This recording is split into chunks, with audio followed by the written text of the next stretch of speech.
As I was preparing this message, I actually thought about another child, not Jesus, another one.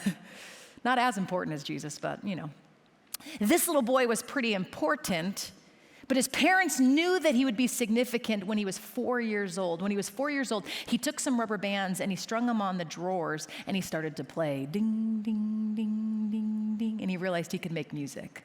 And his parents thought, we should probably buy that child a violin, which they did, which was a really great idea because by the age of 12, he was in his first symphony.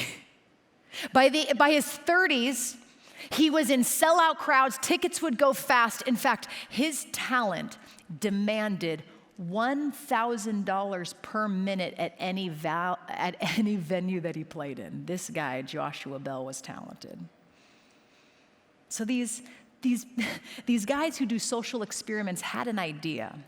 They're like, okay, so he's talented and all. So they approach him when he was playing in Boston. They said, your next city is Washington, D.C. We have a crazy idea, a social experiment, if you will. Would you be willing to play your violin in the subway station in Washington, D.C. during rush hour?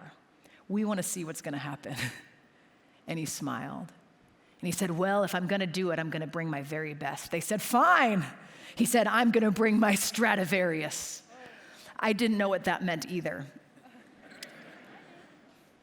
It's a $3.5 million violin is what it is. And he said, I'm going to bring my best during rush hour to the subway station, dressed in a ball cap, blue jeans. We're going to set up security because it's an expensive violin.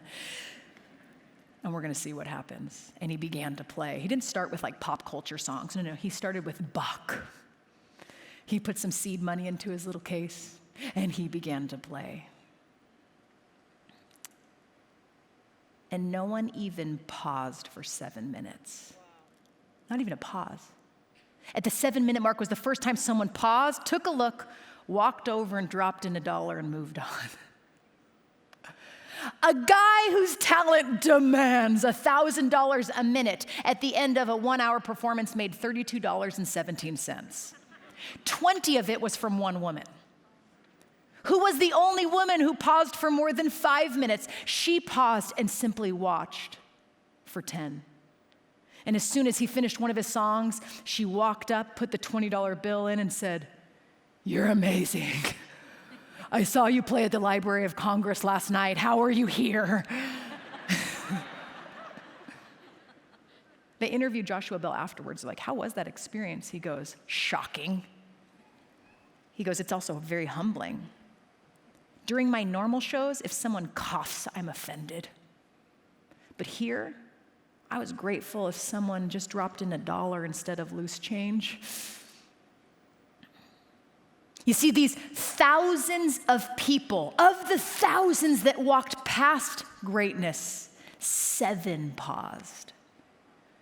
Why? Because of the rush of the holiday season. There's a lot of stuff to get done, presents to buy, things to do, places to go, tickets to purchase, environments to create, meals to... I don't need to remind you, do I? But this is why I love church. This is why I'm so glad you showed up this morning. Here's why. Because we don't have to miss greatness this year. And what we'll learn is a purpose behind all of that doing, but we won't be putting the expectation on all of that doing to provide what only Jesus can. You know what I mean? And what can Jesus provide? Oh, the word says it straight from an angel's lips. I bring you good news that will, ready for it? Cause great joy. I know, for all the people.